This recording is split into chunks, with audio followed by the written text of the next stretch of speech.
ce que tu feras, c'est alors que tu réussiras. Donc, la réussite dépend de la méditation de la parole et de l'agissement fidèlement vis-à-vis de la parole. Même quand on nous parle de la prospérité, non, la prospérité, on nous l'a mal présentée. La prospérité, c'est d'abord l'état intérieur, avant que ça se manifeste. C'est d'abord notre état intérieur. Et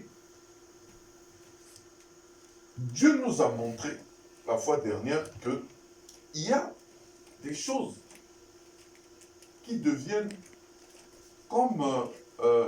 le message est devenu boring, ennuyeux. C'est devenu quelque chose à... Bon, on vient, on écoute, bon. Souvent, c'est par obligation, quoi. Bon, si on ne me voit pas, bon, qu'est-ce que les gens vont dire? Mais on ne bénéficie plus, on ne jouit plus du message. Ça devait être quelque chose de réjouissant. La Bible dit, là où est ton trésor, c'est là aussi que sera ton cœur. Parce que là où est la personne que tu aimes, par exemple, mais tout ton cœur est là. Tout ton cœur est là. Mais si Dieu, et Jésus dit, le royaume des cieux est comme, on va y arriver, je ne vais pas anticiper.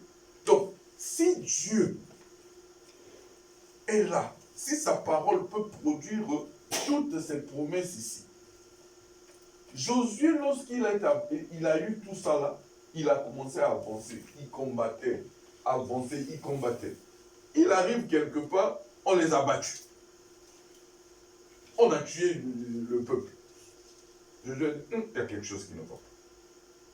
C'est ça. Josué s'est arrêté. Il a dit non. Dieu ne m'a pas promis ça. Si on vit ça, il y a un problème. Dieu ne m'a pas promis ça. S'il y a ça, il y a un problème. Effectivement, il y avait un problème. Quand il était allé voler le manteau de Shinéa, ça a emmené la malédiction dans le camp.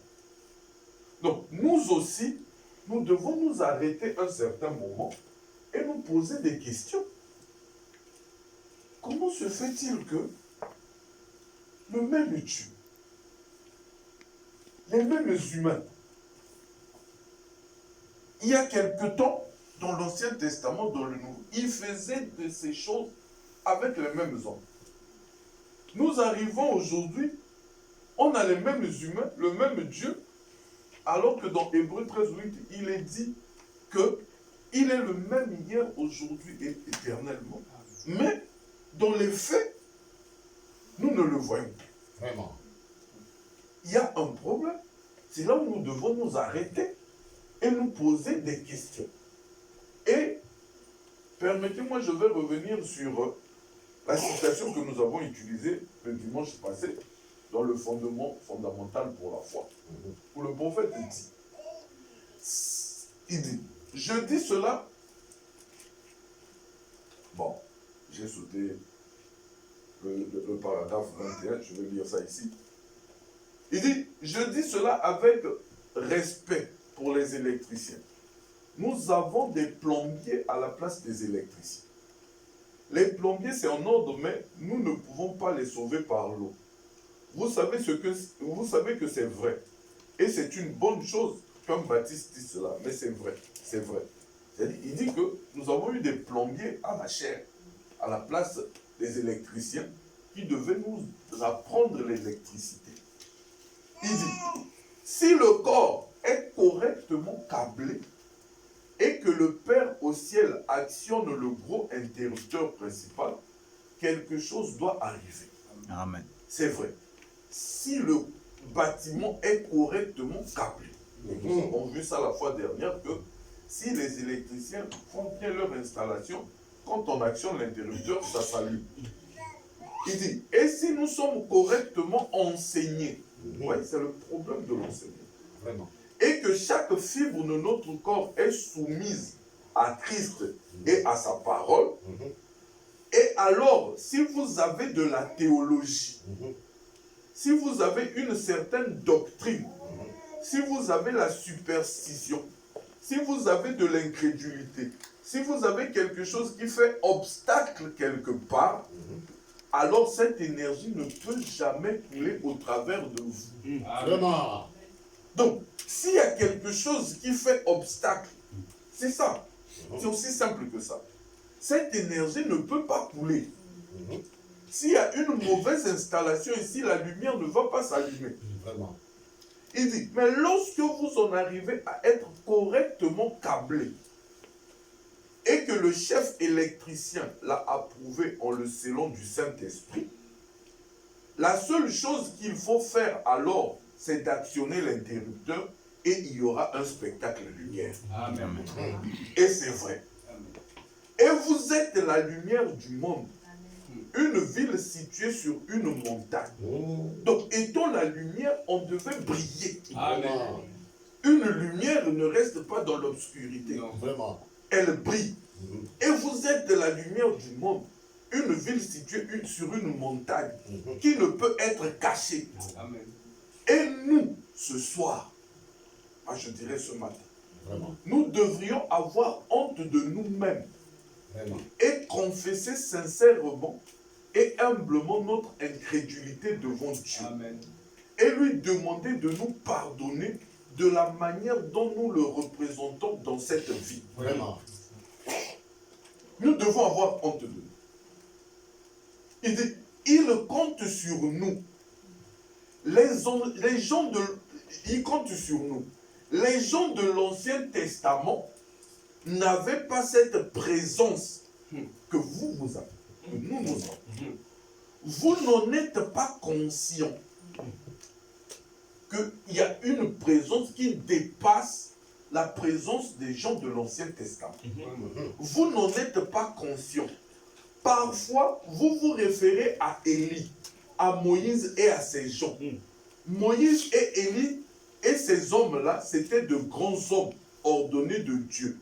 Mais ils n'avaient cependant pas le privilège que vous avez. Amen. Ils n'avaient pas ce privilège. Il ne leur a pas été donné la puissance d'accomplir comme vous en avez reçu. Chacun de vous qui est en Christ. Ouais.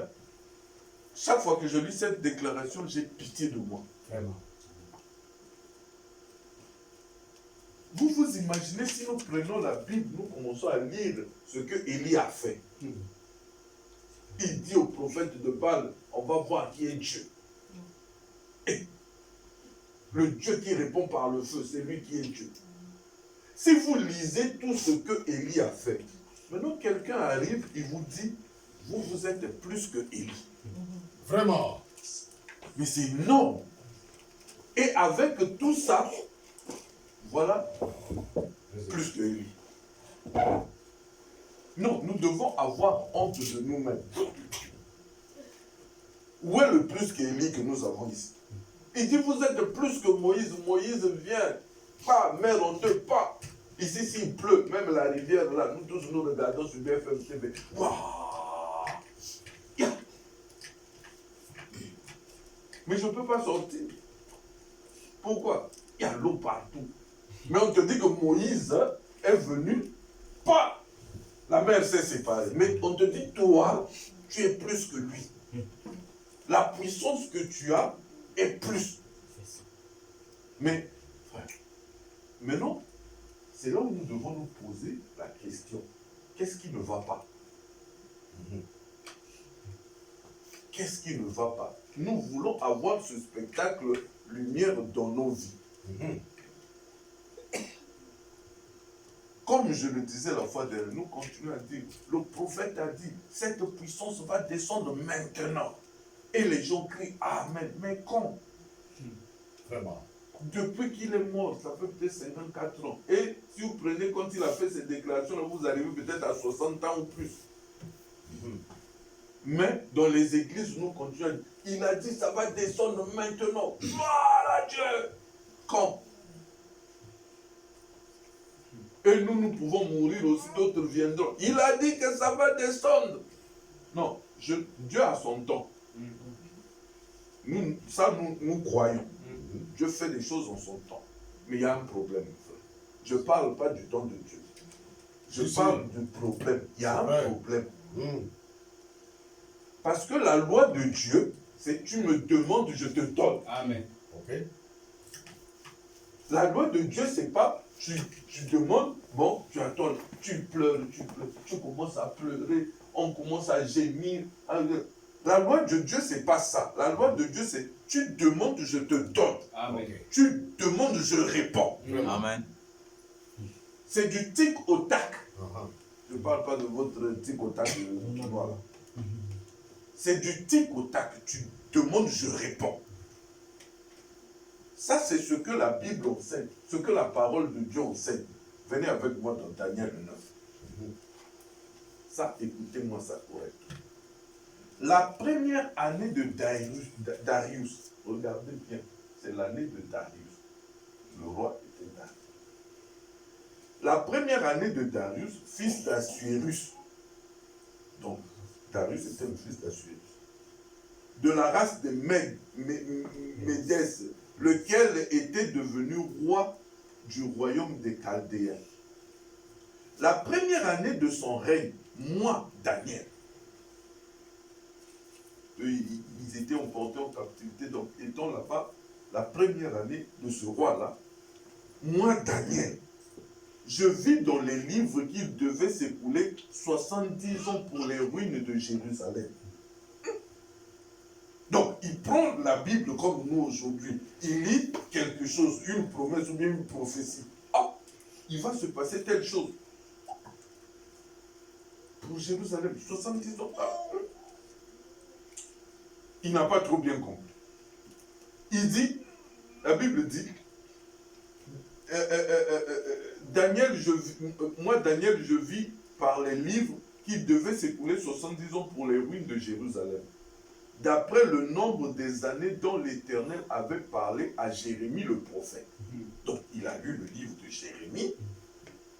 Il découvre dans le livre de Jérémie que il va se passer 70 ans. Mais ça veut dire quoi? Alors, comme il savait que pour comprendre ça, il faut aller chez l'auteur de la parole. Il a commencé à prier. Il dit, je tournais ma face vers le Seigneur Dieu, afin de recourir à la prière et aux supplications en jeûnant et en prenant le sac et la cendre. Je priais l'Éternel mon Dieu et je lui fis cette confession. Donc, avant de commencer à comprendre, il commence d'abord à mettre sa vie en ordre. Amen. Je lui fis cette confession. Seigneur Dieu grand et redoutable, toi qui gardes ton alliance et qui fais miséricorde à ceux qui t'aiment et qui observent tes commandements. Si vous lisez la suite, je n'ai pas mis la suite parce que ça va nous prendre trop de temps. Si vous lisez le verset, il commence par se repentir. Pardon, on a fait ceci, on a fait ceci. Il met d'abord sa vie en ordre et tout. Donc, il a commencé, comme je l'ai dit, à prendre d'abord les Écritures. Il lit Jérémie. Ah, Dieu a dit ça. Donc, c'est comme nous ce matin, on peut prendre, on lit. Dieu a dit ça. Donc, si moi je prie, je chasse les démons. Bon, d'accord. Je vais vérifier ça. Je vais d'abord m'approcher de lui. Il commence à mettre sa vie en ordre. Il demande pardon. Pour son peuple, pour lui-même. Vous pourrez lire tous ces versets-là et tout. Il demande pardon. Il parle. Il demande pardon. Parce qu'il savait une chose, Daniel. En lisant le livre de Jérémie, là, il a découvert une chose. C'est cette chose-là qui l'a poussé à avoir cette attitude. Non seulement il a vu ce qui devait se passer, mais il a découvert aussi le numéro de téléphone de Dieu. Je sais quand je dis ça, ça peut vous choquer. Mais acceptez ça comme je dis. Donc, en lisant Jérémie, Il arrive à Jérémie 33. C'est ça le numéro de téléphone de Dieu. Il arrive. La parole de l'Éternel fut adressée à Jérémie une seconde fois en ces mots, pendant qu'il était encore enfermé dans la cour de la prison. Donc Dieu s'adresse à Jérémie alors que Jérémie est dans des problèmes. Amen. Maintenant, il dit, ainsi parle l'Éternel qui fait ces choses, l'Éternel qui les conçoit et les exécute, lui dont le nom est l'Éternel. Maintenant, écoutez, invoque-moi et je te répondrai, je t'annoncerai de grandes choses, des choses cachées que tu ne connais pas. Amen. Amen. Invoque-moi, je te répondrai. C'est alors quand Daniel, lisant le livre de Jérémie, a découvert ça, que si tu m'invoques, je te réponds. Et je te montre les choses cachées que tu ne comprends pas. Et comme lui ne comprenait pas, il a dit, bon, qu'est-ce que je fais? Je vais l'invoquer. Il a dit, si je l'invoque, il me répond. Alors je vais l'invoquer.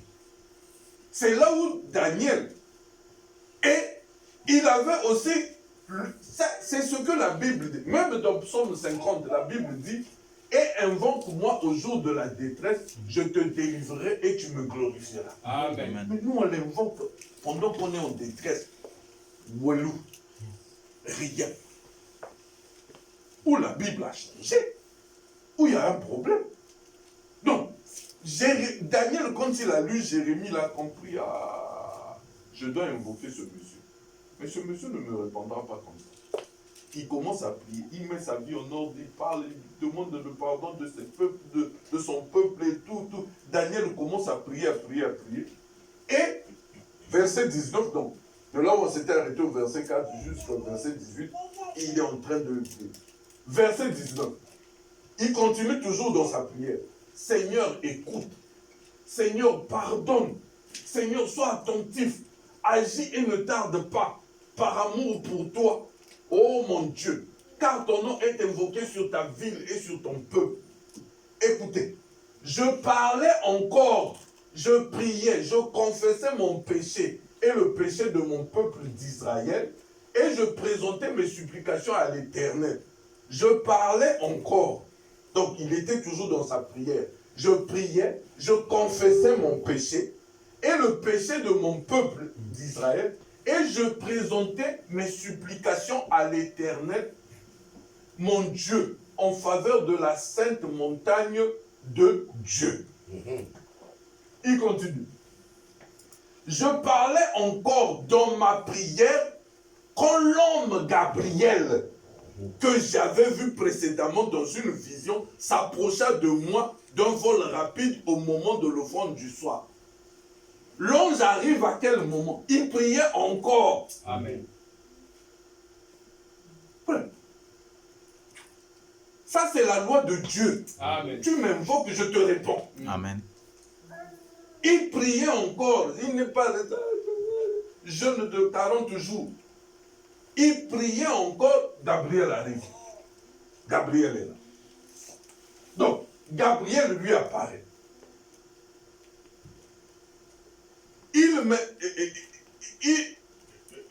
Il m'instruit et s'entretient avec moi. Il me dit, Daniel, je suis venu maintenant pour ouvrir ton intelligence. Parce que Daniel avait lu dans Jérémie que si j'invoque Dieu, il me répondra et il me montrera des choses cachées. C'est ce qu'il a fait. Et toi et moi, comme Daniel, on lit une promesse, mais on ne l'a pas. Vraiment. Il y a un problème. Le peu de choses que Dieu fait pour nous, là, c'est par pitié, parce que c'est un Père. Mais ce n'est pas le niveau où nous devrions être. Amen. Alors, quand Daniel commence là, il dit, l'ange lui dit, pendant qu'il prie, pas au nom, après, et comprenez-moi bien, j'ai dit, je ne suis pas en train de dire que Dieu n'a pas son temps. J'analyse, non, on ne va pas tout le temps dire que non, parce que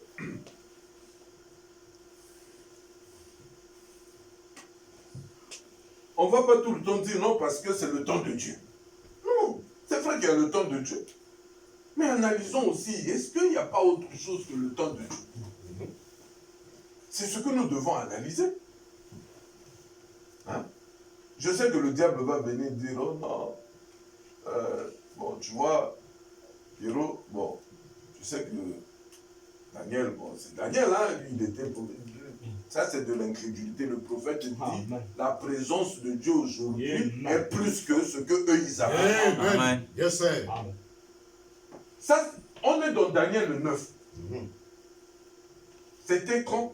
La première année du roi Darius. Daniel ayant compris ça, ce Dieu-là est bon. Je l'invoque, il répond. Je l'invoque, il répond. Daniel 10. Comme il a saisi le secret, Daniel 10, oh, j'ai sauté la première partie, mais on va. Maintenant là, la troisième année de Cyrus, roi de Perse. Donc vous voyez, là-bas c'était Darius, la première année. La troisième année de Cyrus, roi de Perse, une parole fut révélée à Daniel qu'on nommait Belsassar. Cette parole qui est véritable annonce une grande calamité. Il fut attentif à cette parole et il eut l'intelligence de la vision.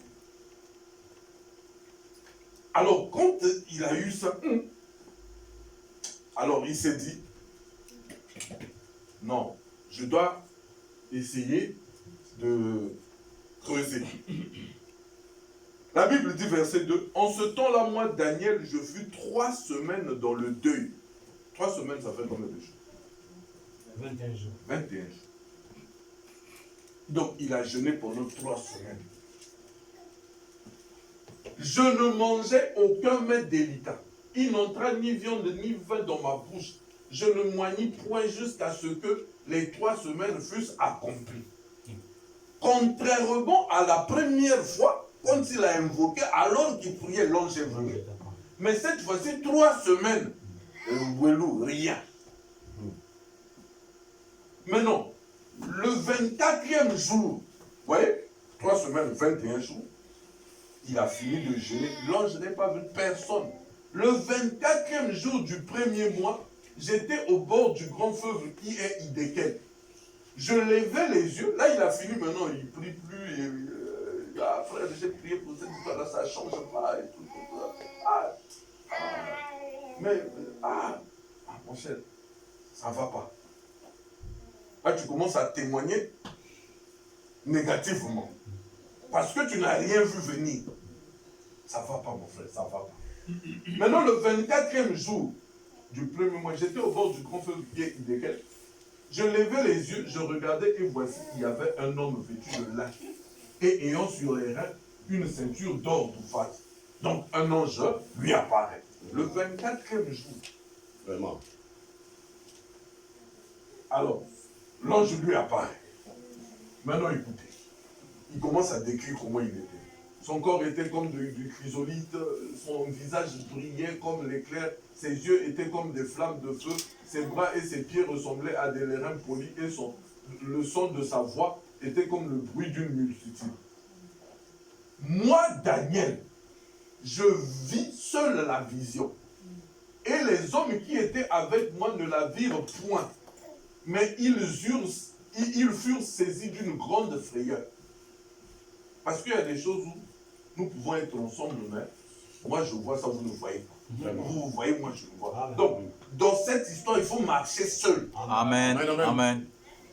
C'est un des points que nous allons toucher. Il dit, alors, ils furent saisis d'une grande frayeur et ils prirent la fuite pour se cacher. Je restais seul et je vis cette grande vision. Les forces me manquaient. Mon visage changea de couleur et fut décomposé et je perdis toute vigueur. J'ai entendu le son de ces paroles. Maintenant, l'ange qui apparaît à Daniel, le 24e jour, Daniel a prié 21 jours, jeûné. Personne n'est venu. Le 24e jour, l'ange lui apparaît. Maintenant, Et comme j'entendais le son de ces paroles, je tombais frappé d'étourdissement face contre terre. Et voici une main me toucha, secoua mes genoux et mes mains. Donc quand il est tombé là, l'ange l'a touché pour le relever. Puis il me dit, Daniel, homme bien-aimé, sois attentif aux paroles que je vais te dire et tiens-toi debout à la place où tu es. Car je suis maintenant envoyé vers toi. Lorsqu'il m'eut ainsi parlé, je me tins debout en tremblant. Il me dit, Daniel, ne crains rien. Retenez-moi ça. L'ange apparaît, lui tremble. Il dit, Daniel, ne crains rien. Donc, quand les gens viennent vous dire, j'ai vu l'ange. Bon, c'était comment? Il m'a dit, vous n'entendez même pas dans son discours que ça créait une certaine crainte. Non. Bon, je ne vais pas douter. Hein. Mais non. Daniel, l'ange lui dit, parce que Daniel a prié la première fois. Alors qu'il priait dans Daniel 9, Gabriel apparaît. Alors qu'il priait encore. Mais cette fois-ci, le monsieur fait 21 jours. Jeûne et prière.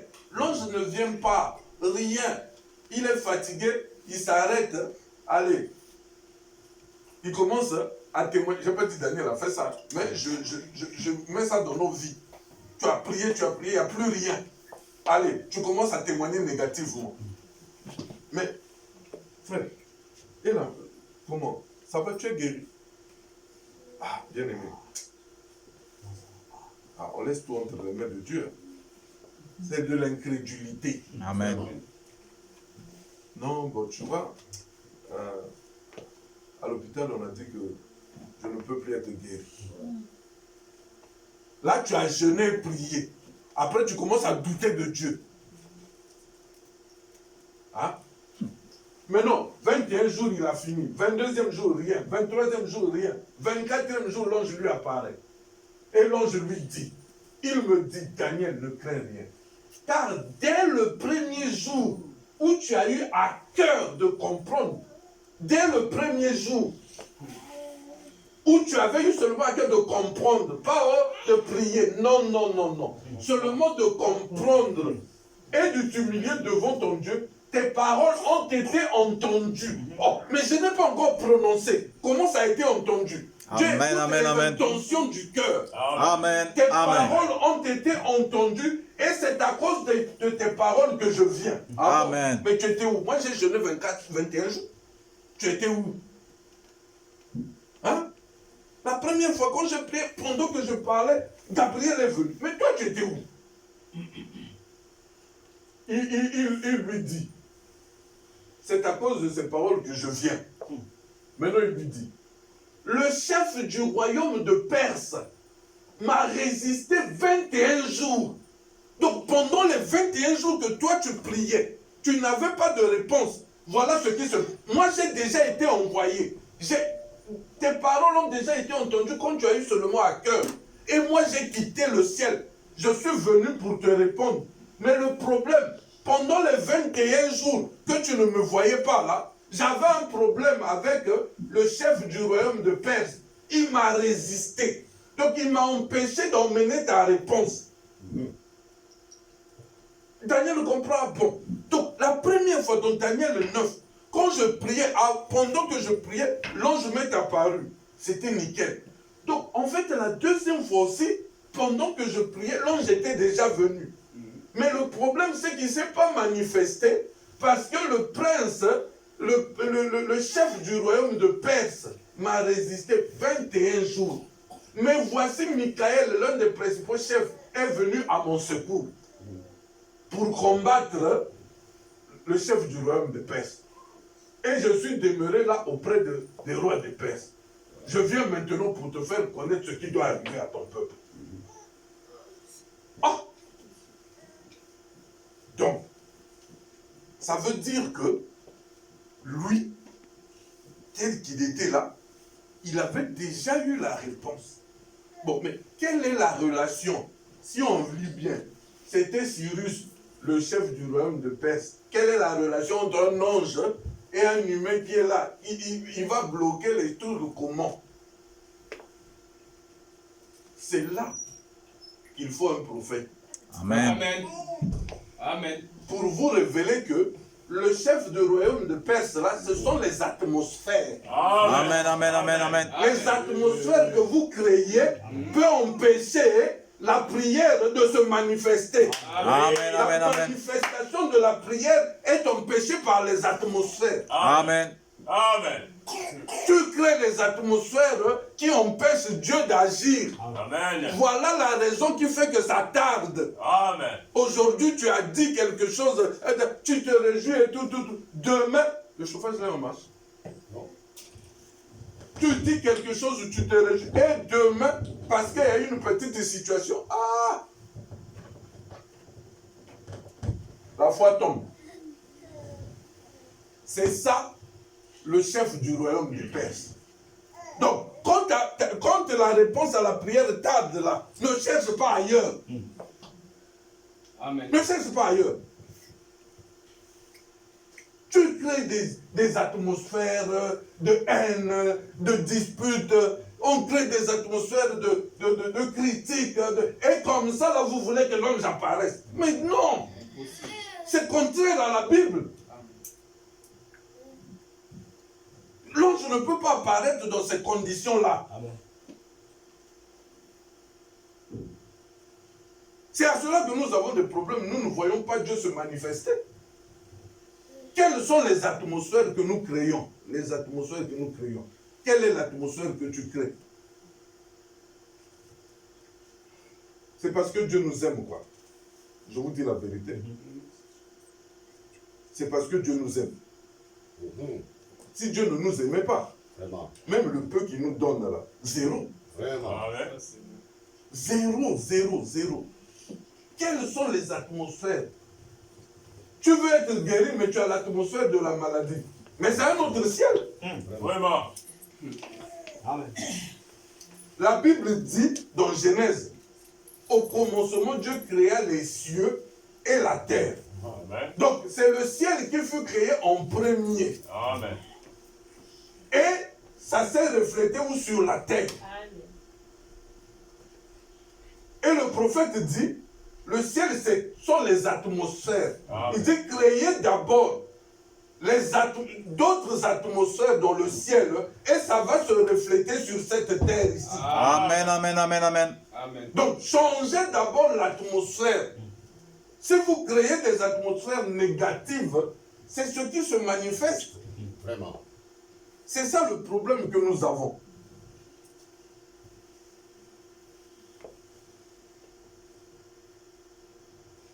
Écoutez le prophète. Daniel, l'ange arrive 21 jours. Si chez Daniel, ça a pris 21 jours, toi, avec ton atmosphère, tu crois que ça prendra combien d'années? Après, nous nous posons la question, Dieu m'a abandonné. Dieu ne t'a pas abandonné. La loi de Dieu, c'est tu demandes, je réponds. Amen. Ça, c'est la loi de Dieu. Tu demandes, je réponds. Amen.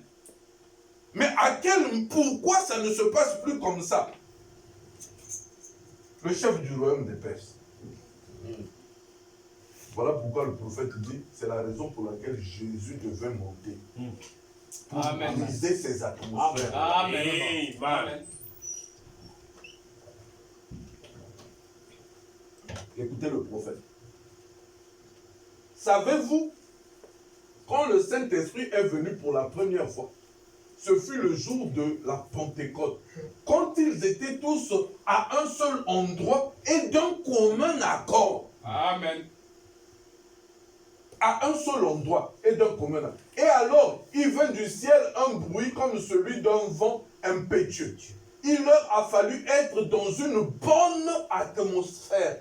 Sinon, ça n'allait pas venir. Et vous savez que quand ils étaient dans la chambre haute, le Saint-Esprit n'est pas descendu tout de suite. Le Saint-Esprit est descendu une semaine après, je crois.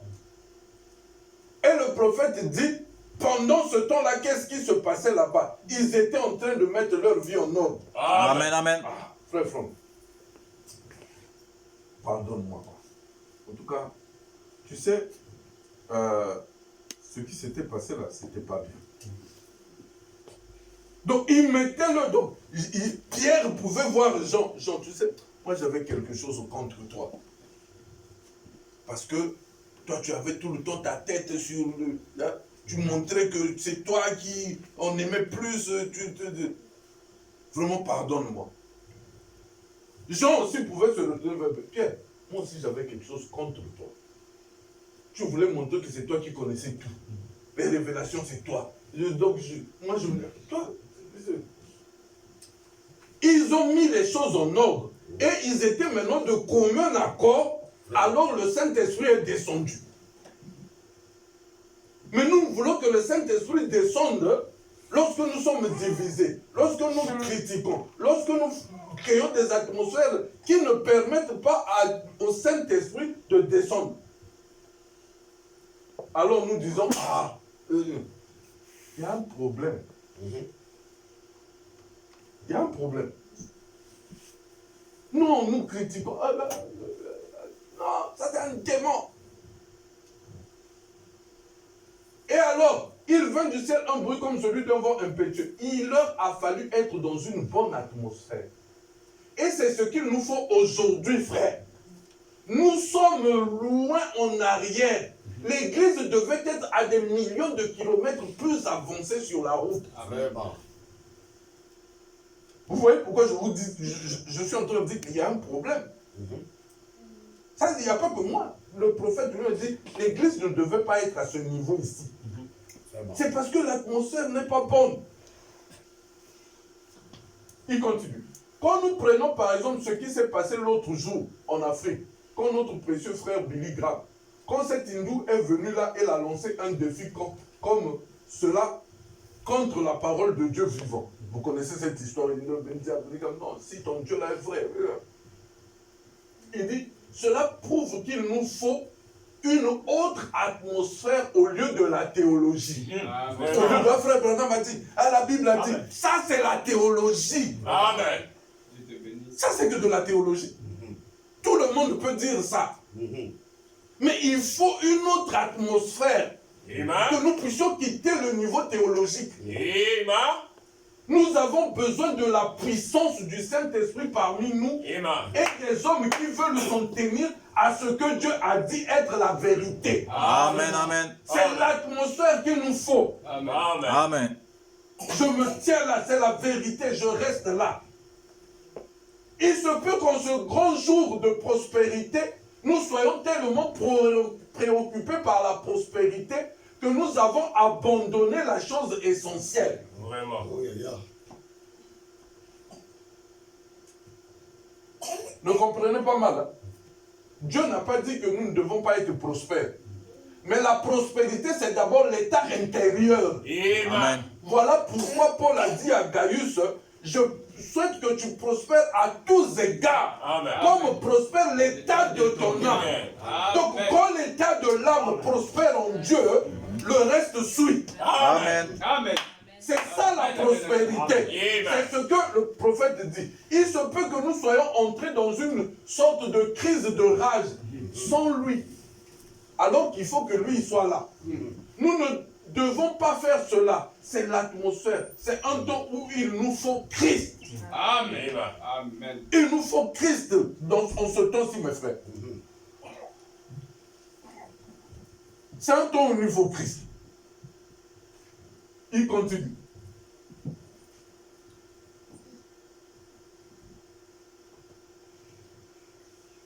C'est un temps où il nous faut Christ. Dans la guérison divine, il dit ceci. Il dit, mes amis, il y a des choses dans la Bible que l'Église ignore. C'est vrai. Vous voyez, et vous vous interrogez parfois sur ces choses, disant, pourquoi la Bible dit-elle ceci? Pourquoi Jésus a dit? Pierre a dit, répentez-vous et que chacun de vous soit baptisé au nom du Seigneur Jésus-Christ et vous recevez le don du Saint-Esprit. Amen. Ça, c'est ce que Pierre a dit. Amen. Pierre n'a pas dit, répentez-vous et que chacun de vous soit baptisé au nom du Seigneur Jésus-Christ. Allez-y, priez, pleurez jusqu'à ce que vous allez recevoir le Saint-Esprit. Pierre n'a pas dit ça.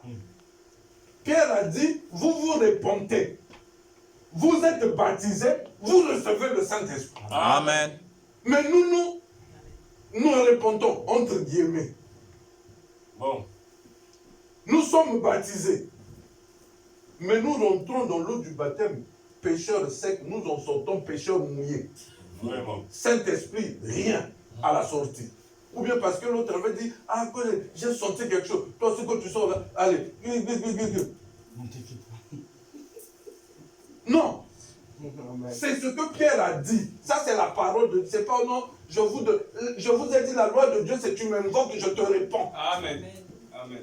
Ça, c'est la loi de Dieu. Écoutez. Et nous avons ici à l'autel des gens qui perdent du temps pour ceci et pour cela. Et cela annule la parole de Dieu. Vraiment. Dieu est obligé de prendre soin de sa parole. Amen. Et à la minute où vous remplissez ces exigences, Dieu répond sans tarder. Amen. À la minute où vous... Oh, alléluia. Amen. À la minute où vous remplissez ces exigences. Amen. Vraiment. Donc, quand tout est réuni, Amen. Dieu répond à la minute sans tarder. C'est la loi de Dieu. Amen. Tu m'invoques, je te réponds. Amen. Tu veux quelque chose, je donne. Ça, c'est la loi de Dieu. Car il est là et attend cela. Donc, Dieu est là, il attend. Demande que je te donne.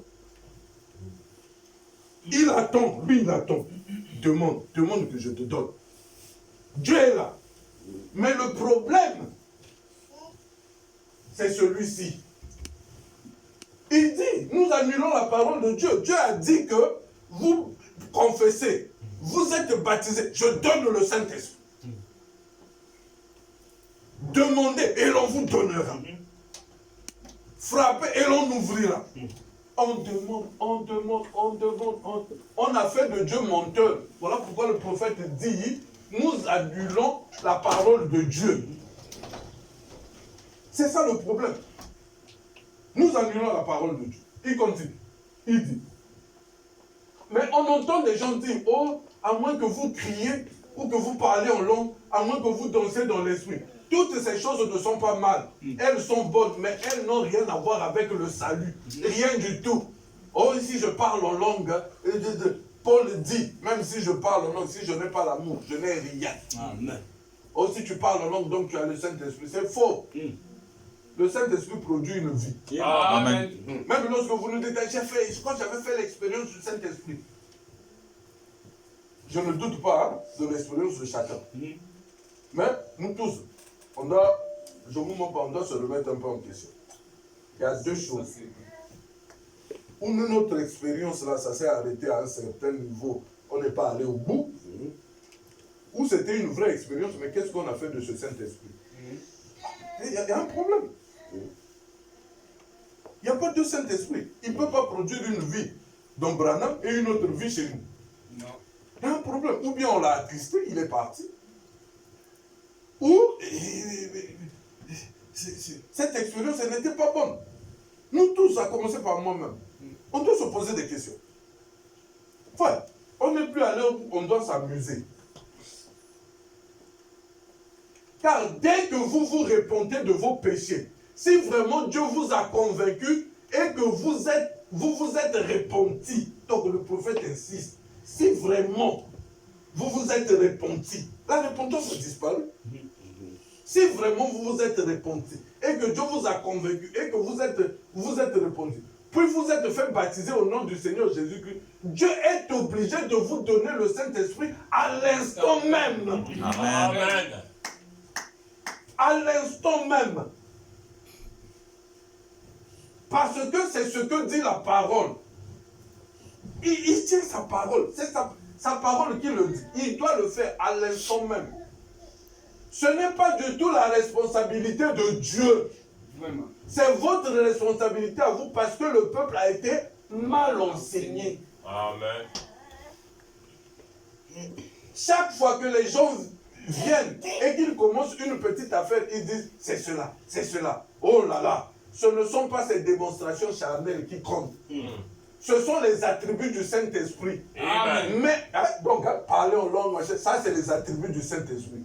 Mais recevoir le Saint-Esprit, c'est recevoir une personne, Christ. Amen. Alors toutes ces autres choses s'accompliront dans votre vie.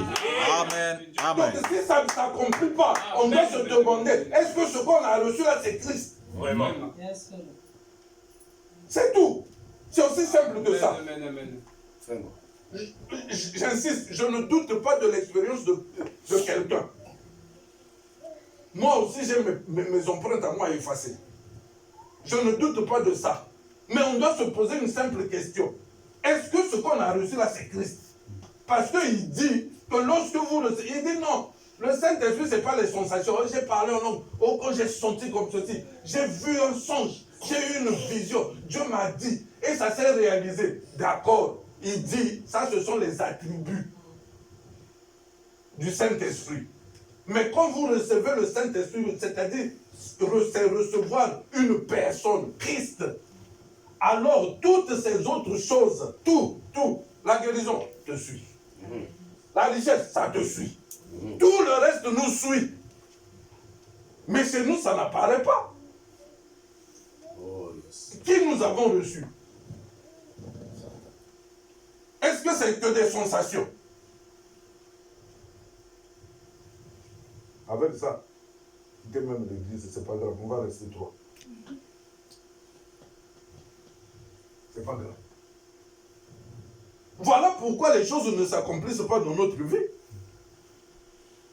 Voilà.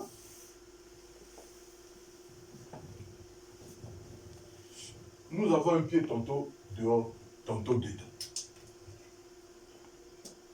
Nous venons ici, amen. Quand nous sortons, j'ai reçu le Saint-Esprit, quand on a prié pour moi, j'ai senti l'onction. Oui, mais quand on voit nos vies, est-ce que c'est seulement ça le Saint-Esprit que Branham aussi a reçu? Ou que les apôtres ont reçu? Vous utilisez le nom chrétien. Est-ce que vous savez que rien que par ce nom-là, les gens sont morts? Vraiment. Amen. Oui. Au début de cette histoire-là, s'appeler sur le mot chrétien, ça te coûtait la vie. Oui. Et c'est pas le mot chrétien, c'est pas les disciples qui se le sont donnés. Non, non, non. C'est les païens en les voyant. Chrétien, ça veut dire comme Christ. Donc, Amen. ils ont vu la vie de Christ en eux. Ils les ont appelés maintenant chrétiens. Amen. Mais toi, nous portons le nom chrétien là, par rapport à quoi? Est-ce que c'est par rapport à une vie ou c'est juste parce que nous sommes venus, bon, ça, les gens vont se rassembler ici, on y va. Est-ce que c'est ça, être chrétien? Est-ce que nous sommes vraiment nés de nouveau? Que Dieu nous vienne en aide. Vraiment. Oh là là. Lorsque nous revenons sur notre sujet, parce que nous sommes en train de parler du troisième point. Et la fois dernière, nous avons vu la rencontre entre Dieu et Moïse. Dans l'Exode 4, lorsque Moïse a vu le buisson ardent, il est venu, il a été attiré par ce buisson qui brûle mais qui ne se consume pas. Et il est venu. Et une voix a commencé à lui parler dans ce buisson-là. Exode 4 dit, Moïse répondit et dit. Donc, quand Dieu a dit, bon, va délivrer les enfants d'Israël en Égypte, je t'envoie, machin et tout. Moïse dit à Dieu, il dit, voici, ils ne me croiront point, et ils ne m'écouteront point. Ils n'écouteront point ma voix, mais ils diront, l'Éternel ne t'est point à part. C'est pas facile, hein. Quelqu'un qui sort comme ça, moi Dieu m'a envoyé. C'est difficile, on ne va pas te croire. Alors, l'Éternel lui dit, qu'a-t-il dans ta main? Il répondit, une verge. L'Éternel dit, jette-la par terre. Retenez-moi ceci. Il la jeta par terre et elle devint un serpent. Moïse fouillait devant lui. C'est un signe que Dieu lui a donné. Alors, l'Éternel dit à Moïse, étends ta main et saisis-le par la queue. Il saisit le serpent et il étendit la main et il le saisit et le serpent redevint une verge dans sa main. C'est là, dit l'Éternel, ce que tu feras afin qu'ils croient que l'Éternel, le Dieu de leur père, t'est apparu. Le Dieu d'Abraham, le Dieu d'Isaac et le Dieu de Jacob. Donc, ce signe que je t'ai donné là, tu as ton bâton. Si on doute de toi, tu jettes par terre, ça devient un serpent. Tu prends, ça redevient un bâton. Quand ils verront ça, ils sauront qu'il y a un être puissant qui t'a envoyé. Amen. Et c'est ça, ce signe-là, qu'on appelle poule. C'est-à-dire une attraction, une attirance. C'est ça qui va attirer les gens, pousser les gens à voir que Dieu est là. Maintenant, Moïse, donc ça c'était le premier signe, le premier poule. Maintenant, l'Éternel dit encore, mets ta main dans son sein. Et il mit sa main dans son sein. Puis il la retira et voici sa main était couverte de lèpre, blanche comme la neige. L'Éternel dit, remets ta main dans son sein. Il remit sa main dans son sein, puis il la retira de son sein et voici elle était redevenue comme sa chair. Deuxième signe que l'Éternel lui donne. Pourquoi? Pour utiliser ça devant les gens que lui il envoie, pour que les gens puissent croire que c'est Dieu qui est avec nous.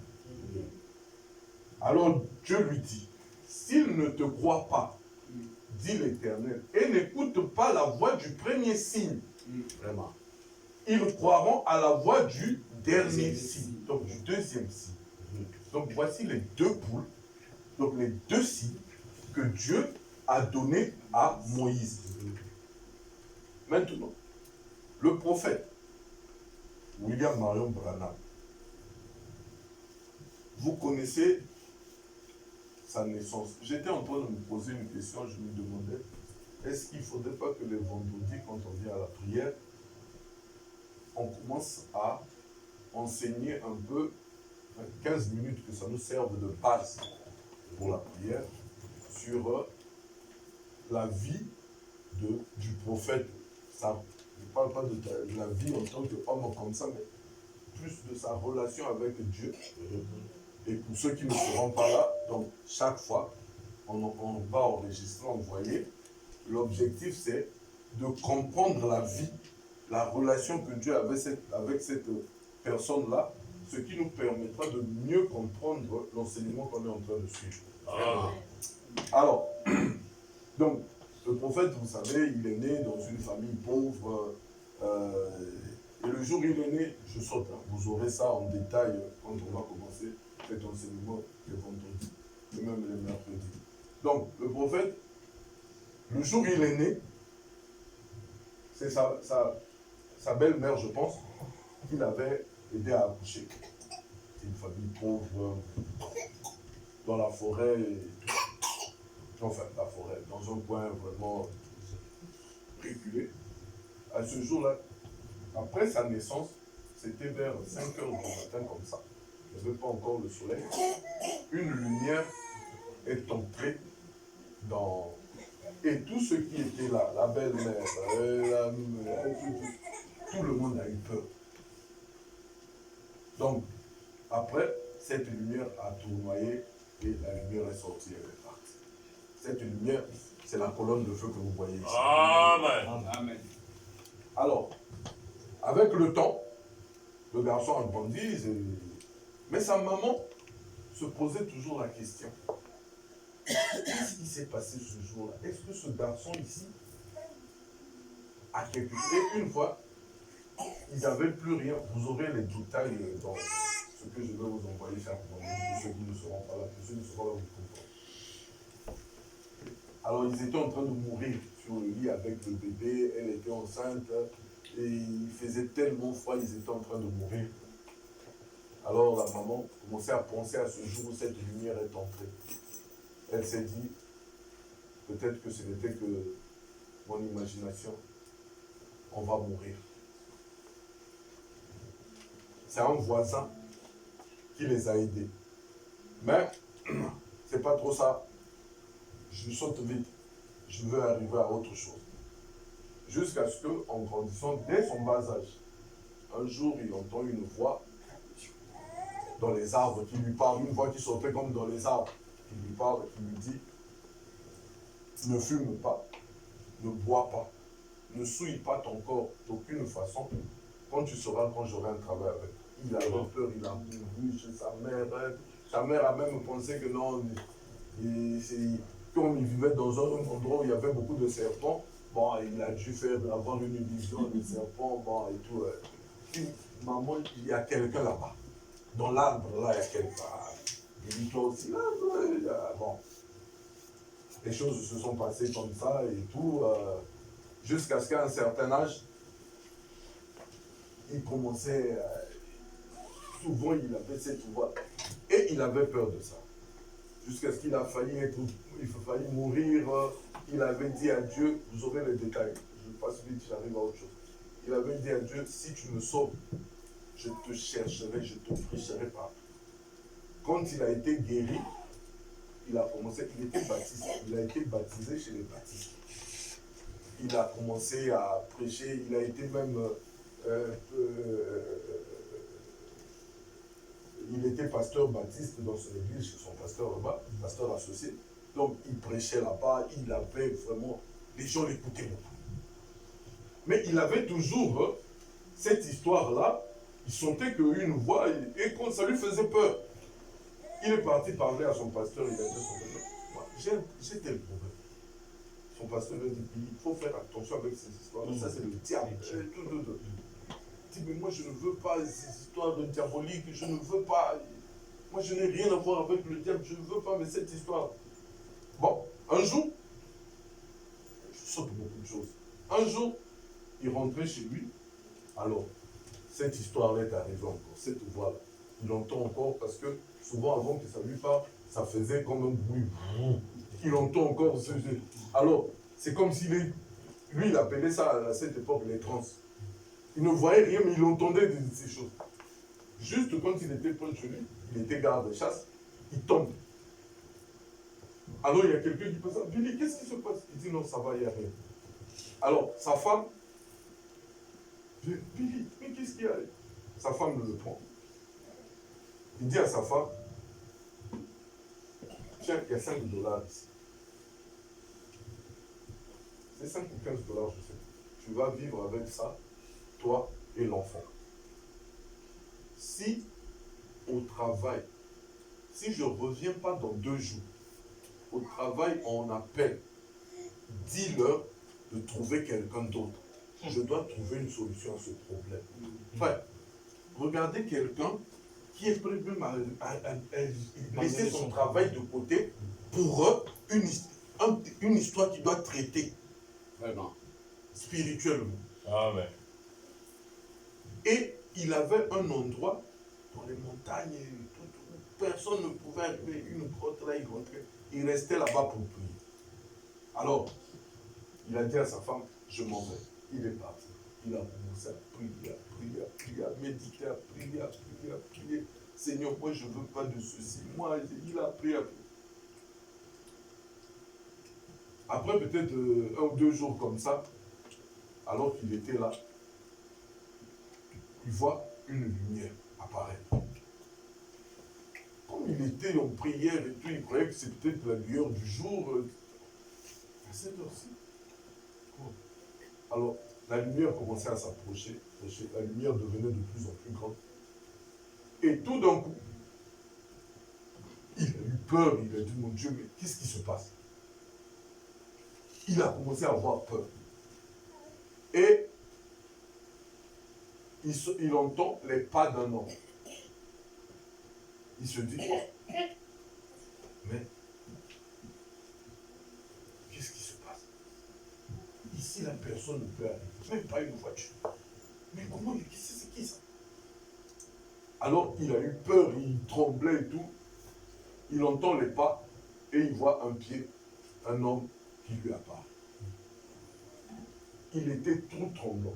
Il a mordu son pouce pour voir s'il était en train de rêver ou c'était réel, jusqu'à ce que son pouce saignait. L'homme apparaît.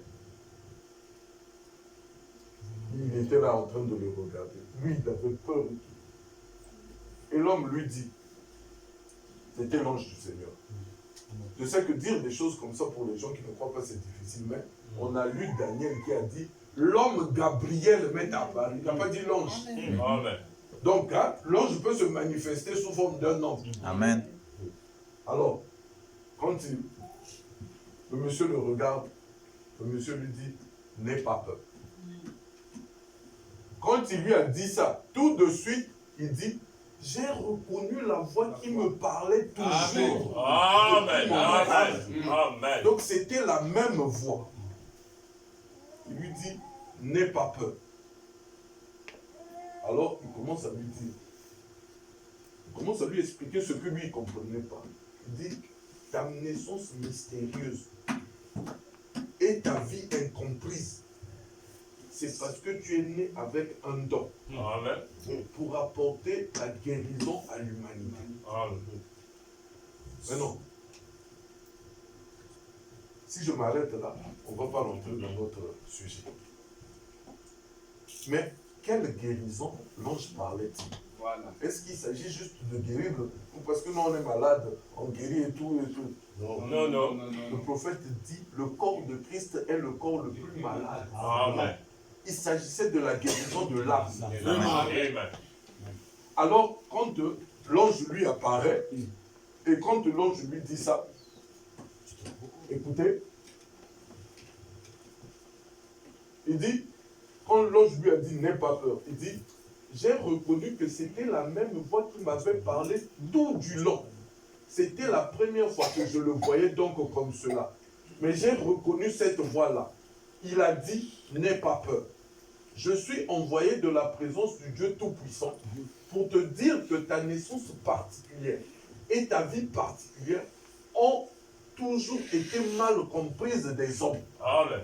Il a dit, ta vie particulière et ta naissance particulière, c'est pour indiquer que tu as un don de guérison divine pour les peuples du monde. Écoutez, la même chose qui s'est passée avec Moïse. Et j'ai dit, monsieur, je ne suis pas instruit, parce que lui, il avait un niveau de l'école primaire. Je ne suis pas instruit, je ne pourrai pas partir. Il a dit, je serai avec toi. Amen. Et j'ai dit, monsieur, je ne suis pas instruit. J'ai dit, je ne pourrai pas partir. Les gens ne me croiraient pas. Il a dit, de même qu'il a été donné 2 signes au prophète Moïse, Amen. il te sera donné 2 signes. Amen. Vraiment. Il a dit, le premier c'est que tu seras à mesure de détecter les maladies par ta main, Amen. en tenant avec ta main gauche la main droite du patient. Donc quelqu'un malade, le prophète prenait la main gauche, prenait sa main droite, tenait. Les vibrations de la maladie qui était dans cette personne-là se manifestaient en lui. Il dit, et si tu es sincère en priant, et que tu amènes, tu les amènes à te croire, et que tu es sincère en priant, rien ne résistera à ta prière. Même pas le cancer. Voyez, il a mentionné le cancer. C'est l'unique maladie qu'il a mentionnée. On va y revenir. Et il a dit, alors si tu es sincère avec cela, il arrivera que, ça c'est maintenant le deuxième signe qu'il lui donne, il arrivera que tu leur révéleras les secrets de leur cœur. Amen. Il a dit, voilà les 2 signes. Et j'ai dit, j'irai. Il a dit, je serai avec toi. Et juste alors, la lumière a commencé à se condenser. Quand ils ont fini, cette lumière a commencé à se condenser. Et elle s'est condensée autour de l'ange. Et elle est entrée dans l'ange. L'ange est monté dans cette petite lumière, la colonne de feu que vous avez vue ce soir. Et elle est sortie de la pièce. Et je ne savais quoi faire. Voici la première rencontre qu'il a eue avec l'ange. L'ange lui a dit, tu auras 2 signes. Vraiment. Et c'est ça qu'on appelle les 2 poules. Donc le premier poule était, il touchait la main, il connaissait la maladie, les gens, ils priaient, les gens étaient guéris. Et il a prié pour beaucoup de malades, les gens guéris, machin. Sauf que le prophète a fait une erreur. Il a commencé à expliquer ces choses-là. Et cela a produit quoi? Une imitation. Vraiment. Les gens commençaient à imiter. souvenez-vous de ce que je vous ai dit sur Moïse. Moïse, Dieu lui a dit, jette le bâton, ça devient un serpent et tout. Moïse aussi, quand il est arrivé devant Pharaon, il a jeté son bâton, c'est devenu un serpent. Pharaon a dit, oh, attends. Il a appelé les imitateurs. J'en ai jamais. Venez, faites la même chose. Ils ont jeté aussi leur bâton. Donc, ça a créé de l'imitation. C'est la même chose qui s'est passée. Le prophète ne devait pas expliquer comment ça se passe. Mais pour l'avoir fait, les gens ont commencé à imiter la chose. Or, vous savez que quand le diable, c'est ça la tactique du diable, c'est d'imiter. Quand le diable imite, les gens vont voir, maintenant, oh, tout le monde fait ça, c'est de n'importe quoi et tout. Or, l'objectif, c'était pour que ça attire l'attention des gens. Amen. Est-ce que c'est clair? Amen. Mais comme le diable aussi a commencé à imiter, ça a embrouillé le message.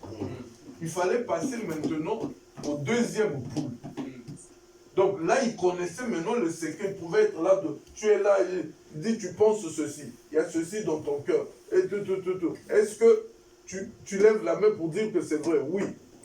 Dieu t'a délivré de ceci. Là aussi, il y a eu des imitations. Vraiment. Et même l'ange du Seigneur lui est apparu une fois pour lui dire, moi je t'ai dit de ne pas expliquer ces choses. Pourquoi tu les as expliquées?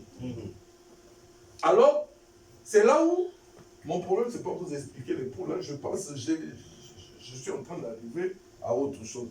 C'est là où il dit, dans la prédication, qu'est-ce qu'une vision? Il dit, à ce moment-là, celui qui parlait derrière moi, donc l'ange du Seigneur, je vais vous expliquer le contexte quand on va y arriver. Alors, celui qui parlait derrière moi, c'était lui, l'ange de l'Éternel. Il avait les mains croisées, il m'a regardé, il a dit, c'est juste ce que je t'ai dit de ne pas faire. Et j'ai dit, oui, c'est vrai. Il a dit, tu vois, ce premier poule, c'était quand tu posais tes mains sur les gens et que tu leur disais ce qui était leur maladie. Il a dit, le deuxième poule, c'était quand tu connaissais les secrets du cœur comme je te les disais. Il a dit, au lieu de garder cela pour toi-même, tu as cherché à expliquer tout cela et à en parler aux gens. Et alors, a-t-il dit, tu ne savais rien à ce sujet toi-même. Et comment pouvais-tu l'expliquer? Et tu as causé un immense tas d'imitations charnelles. Et tu vois ce que tu as fait. Et j'ai dit, Seigneur, je suis désolé. Et j'ai dit, oh, je suis vraiment désolé. Je ne sais quoi faire. C'est là où, maintenant, Dieu va lui donner ce troisième point, va lui parler de ce troisième point. Quelque chose de plus grand qui va arriver. Il dit, mais ne le dis à personne. Ça n'explique pas. Premier, deuxième poule, ça avait pris les petits poissons. Là, maintenant, c'est un niveau plus élevé. Amen. Et ce troisième poule-là, écoutez le prophète. Donc, humilie-toi. Je pensais ici à une petite illustration pour soutenir ce qu'il a dit. Maintenant, nous regardons à cette montre pour savoir l'heure qu'il est. Si toutes les pièces de cette montre ne sont pas coordonnées les unes avec les autres, nous ne connaîtrons jamais l'heure exacte. C'est-à-dire, tel que la montre tourne, il y a un mécanisme qui fait que toutes les pièces sont bien agencées à l'intérieur. Si ce n'est pas bien, ça ne va pas bien fonctionner, nous ne connaîtrons pas l'heure. Vraiment. Il continue, il dit, et nous devons nous mettre tous ensemble si nous voulons voir le troisième poule faire réellement quelque chose pour Dieu. Amen. Donc, le troisième poule là, c'est dans une certaine vie. Amen. Amen. Il dit, et nous devons être tous coordonnés ensemble, nous humilier devant Dieu, confesser nos torts, Amen. prier et croire en Dieu pour ces choses. Amen. Donc, le but de mon enseignement, terminons d'abord la citation. Je crois vraiment que ce que frère Val a dit est la vérité. Que Dieu ne mettra jamais son esprit dans un temple impie, Amen. injuste et Amen. désobéissant. Amen. Dieu ne mettra jamais le Saint-Esprit dans un corps désobéissant. Vraiment. Ah moi, et lui, ce qu'il m'a fait. Non, frère, la parole dit ceci. Non, non, non, non. Moi, tu désobéis à la parole, tu dis, oui, moi aussi j'ai le Saint-Esprit. Non. Non. Ça ne peut pas être ça. Dieu ne peut pas mettre son Saint-Esprit dans un corps impie, injuste et désobéissant. Non. Il doit venir si nos cœurs sont lavés de toute fraude et de toute iniquité. Amen. Afin que nous soyons purs devant Dieu. Et qu'il laisse son Saint-Esprit pur agir en nous pour accomplir ces choses. Amen. Le troisième poule là. Amen. Le Saint-Esprit, Dieu veut l'accomplir en nous, mais il y a une condition. On doit laisser le Saint-Esprit confesser nos péchés, être pur, être juste, obéissant. Et nous verrons le Saint-Esprit couler en nous facilement. Est-ce que c'est clair? Amen. C'est le but de l'enseignement. Maintenant, j'ai dans mon étude, je vais juste introduire, j'ai fini. J'ai dans mon étude constaté, relevé certains points qui fait que le Saint-Esprit n'arrive pas à se manifester librement au milieu de nous. Et ce sont ces points-là que nous allons étudier. Premier point, la nouvelle naissance. Amen. Je sais que quand on parle de la nouvelle naissance pour les anciens, lui, ça, c'est des histoires qu'on nous a déjà parlé et tout. Et puis, il veut dire quoi? Que nous, on n'est pas nés de nouveau. Je n'ai pas dit ça. Je ne doute pas aussi de l'expérience de quelqu'un. On va voir plusieurs points. Mais ce point ici, peut-être il y a une seule personne dont Dieu parle. Si Dieu ne vous parle pas pour ce point ici, ce n'est pas grave. Mais supportez que Dieu parle à une personne. Amen. Amen. Peut-être que Dieu parle à une personne. Donc, oh non, moi, c'est quoi? Moi, je suis dans le message depuis 30 ans, depuis 10 ans. Non, non, non, non. Je ne doute pas. Et je ne vous dis pas que je doute de votre expérience. Je ne dis pas ça. Hein? Bon, donc, voici le premier point. Et c'est la première doctrine de Jésus. Jésus, quand il commence sa première doctrine, vous devez naître de nouveau. C'est la première doctrine de Jésus. Jean 3. Mais il y eut un homme d'entre les pharisiens nommé Nicodème, un chef des Juifs, qui vint, lui, auprès de Jésus, de nuit, et lui dit, Rabbi, nous savons que tu es un docteur venu de Dieu. Car personne ne peut faire ces miracles que tu fais si Dieu n'est pas avec lui. Et ça là, tu dois être Dieu. Mais non, moi je veux être sauvé. Jésus lui répondit, en vérité, je te le dis. Si un homme ne naît de nouveau, il ne peut voir le royaume de Dieu. Nicodème lui dit, comment un homme peut-il naître de nouveau? Motamayasika. Comment un homme peut-il naître de nouveau quand il est vieux? Peut-il entrer dans le sein de sa mère et naître? Donc, Nicodème, ça l'a intrigué cette histoire-là. Jésus continue. Jésus répondit, en vérité, je te le dis. Si un homme ne naît d'eau et d'esprit, il ne peut entrer dans le royaume de Dieu. Déjà, en commençant ici, il a dit, si un homme, il ne peut voir le royaume de Dieu. Et quand il vient ici, il dit, il ne peut entrer dans le royaume de Dieu. Il dit, ce qui est né de chair est chair, ce qui est né de l'esprit est esprit. Ne t'étonne pas que je t'ai dit, il faut que vous naissiez. C'est une condition, une obligation. Il ne faut pas, bon, si vous pouvez. Non. Sans la nouvelle naissance, vous ne verrez pas le royaume. Amen. Il faut que vous naissiez de nouveau. Le vent souffle où il veut et tu en entends le bruit, mais tu ne sais d'où il vient, ni où il va. Il en est ainsi de tout homme qui est né de l'esprit. Nicodème lui dit, comment cela peut-il se faire? Jésus lui répondit, tu es le docteur d'Israël. Yes. Donc celui qui maîtrise les Écritures. Vraiment. Et tu ne sais pas ces choses. Ah, ouais.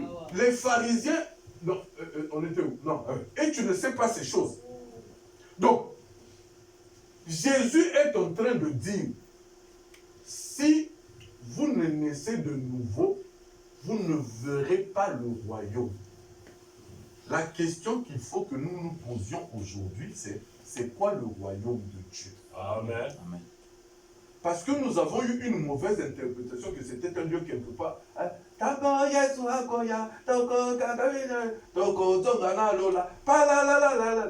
Donc on a imaginé que c'était un lieu comme ça là. Bon, allez, Jésus est venu, allez. On est en train de marcher.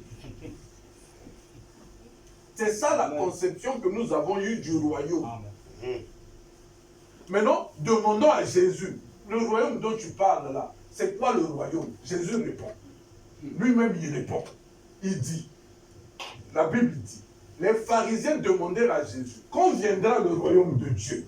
Oh là là. Il leur répondit, le royaume de Dieu ne vient pas de manière à frapper les regards. Vraiment. Amen, amen. Vraiment. Amen. Oh non, donc, ça c'est Dieu, mon frère. Et quand il parlait de ça, il parlait d'Ésaïe 53. Amen. Amen. Hein? Amen. Donc, le royaume de Dieu ne vient pas de manière à frapper les regards. Il Amen. dit, on ne dira point, il est ici, ou il est là, car voici le royaume est au milieu de vous. Amen, amen. Qui est le royaume? Christ. Amen, amen, amen. C'est ça le royaume. Amen. Donc, si tu ne nais de nouveau, le Saint-Esprit, tu ne le reçois pas. Amen. La personne de Christ en toi ne sera pas là. Amen. C'est ça le royaume de Dieu. C'est Christ lui-même. Amen. C'est ça le royaume. N'imaginez pas le royaume comme nous l'imaginons. Non, c'est pas ça le royaume. Ça, c'est Jésus lui-même qui répond. Vraiment. Parce que comme les gens attendaient, oh non, quand il viendra sur un char, il va nous délivrer de ceci, il va... et tout. Mais quand il est venu, personne ne l'a remarqué. Il est né avec, dans une table là-bas et tout, donc personne. La Bible dit qu'il n'avait pas quelque chose pour attirer les regards. Voilà pourquoi il leur répond, le royaume de Dieu ne vient pas de manière à frapper les regards. Ah, mais qu'est-ce qu'il veut dire? Il continue. On ne dira pas, ah, il est ici, ah, où? Il est là, ah, venez. Car voici, le royaume de Dieu est au milieu de vous. Amen. C'est moi le royaume. Vraiment. Et vous ne rentrerez pas dans ce royaume, ou bien vous ne verrez pas ce royaume. Le royaume là, c'est quoi? C'est Christ et ses œuvres. Vous Amen. ne le verrez jamais si vous n'êtes pas né de nouveau. Est-ce que c'est clair? Amen. Vous ne le verrez jamais si vous n'êtes pas né de nouveau. Je termine ici. Ainsi, si quelqu'un s'appuie simplement sur l'idée que la justification est tout ce que l'on doit avoir, il est dans l'erreur. Amen. Dans l'erreur. Il doit être dans l'erreur. Et alors, si l'Église croit, comme un grand nombre de pentecôtistes, que le Saint-Esprit c'est ça, c'est tout simplement se repentir pour recevoir le Saint-Esprit, c'est toujours faux. Car il faut que vous ayez là-dedans la sanctification pour purifier cela avant que le Saint-Esprit entre. Amen. Wow. Oh, je vais à l'église, je suis dans l'église du message. Hé, les démons là-bas. Où est Christ? Où est le royaume? Les gens sont venus voir Pierre, les disciples là. Monsieur, nous voulons voir Jésus. On ne veut plus te voir. On connaît déjà qui est Franck. On connaît qui est Pierrot. Tous les jours tu es avec nous ici là. Quand ta femme fait quelque chose, tu t'énerves. On te connaît déjà. Mais nous voulons maintenant voir Christ. On est fatigué de te voir. On veut voir maintenant Christ. Nous voulons voir Christ. Et Christ, ce n'est pas la justification. Non. Mais il va mettre cela dans un cœur sanctifié. Il continue. Sinon, vous excluez le son. C'est-à-dire, s'il n'y a pas la sanctification, vous excluez le son. Voyez? Et la nouvelle naissance. Les gens disent que le baptême du Saint-Esprit, c'est la nouvelle naissance. Eh bien, c'est faux. Amen. Le baptême du Saint-Esprit est différent de la nouvelle naissance. Amen. La nouvelle naissance, c'est lorsque vous êtes né de nouveau. Amen. Mais le Saint-Esprit, c'est lorsque la puissance entre dans cette naissance. Amen. Le service. Amen. C'est exact. Vous voyez, le Saint-Esprit s'est baptisé. Le Saint-Esprit s'est baptisé dans le Saint-Esprit. Donc, il faut d'abord une nouvelle naissance, une nouvelle nature. Après, la puissance du Saint-Esprit entre dans cette nouvelle nature. Voilà pourquoi j'ai dit, posons-nous deux questions. Si, ou soit on ne l'a jamais reçu, c'était des sensations, ou on l'a reçu, mais la nature que nous avons aujourd'hui ne le permet plus de continuer le service. Il est parti. Amen. Heureusement que le prophète dit que il n'est pas loin, il est juste là. Il attend que vous enlevez cette nature de bouc pour qu'il revienne. Amen. Les boucs. On est nombreux aujourd'hui. Je vous dis, arrêtons-nous mes frères. Posons-nous la question. Est-ce qu'il y a quelque chose qui... Est-ce qu'il n'y a pas un problème? Est-ce qu'il n'y a pas un problème? Sans la nouvelle naissance. La nouvelle naissance, c'est déjà quoi?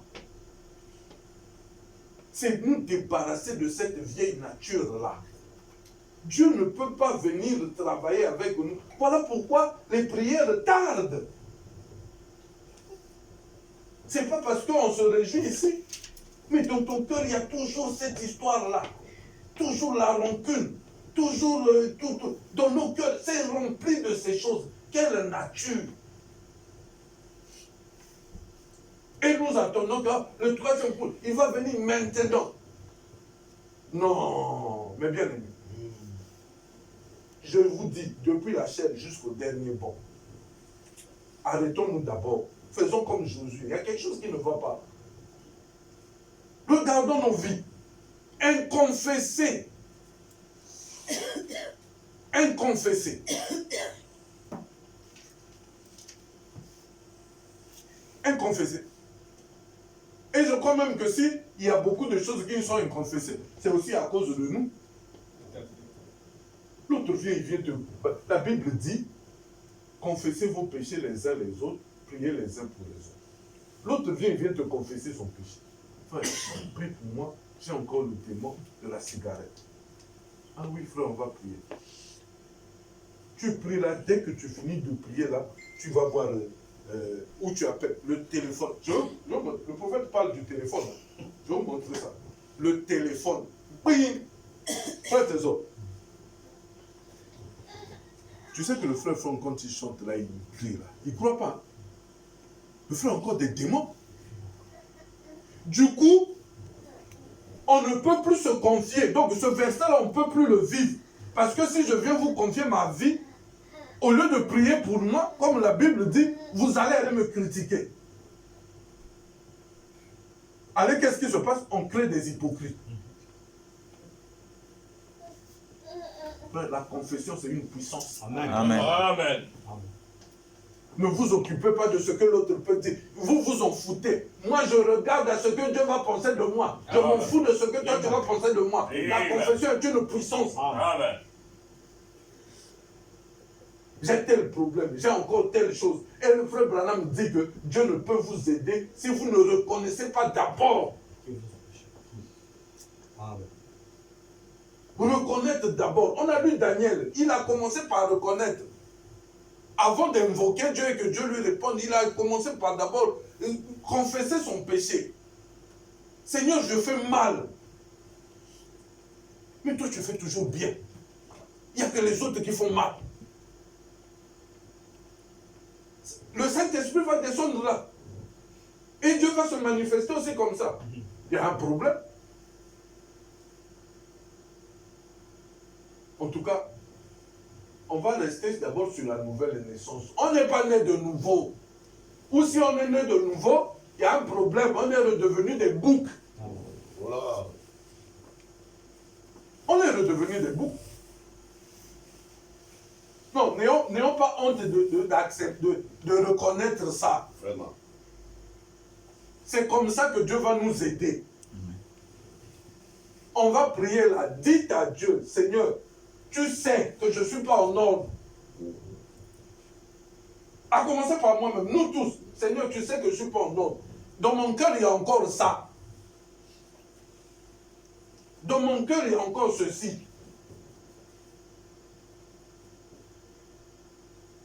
Nos sœurs qui adorent encore s'exposer là. Seigneur, moi j'adore encore m'exposer.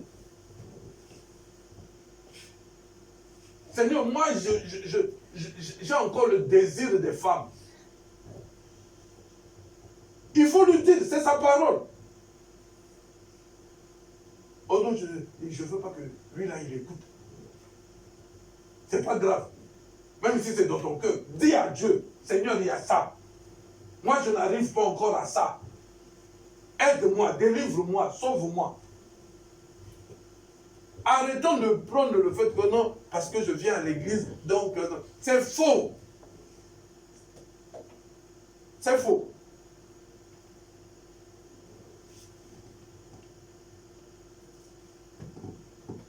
Que Dieu nous aide.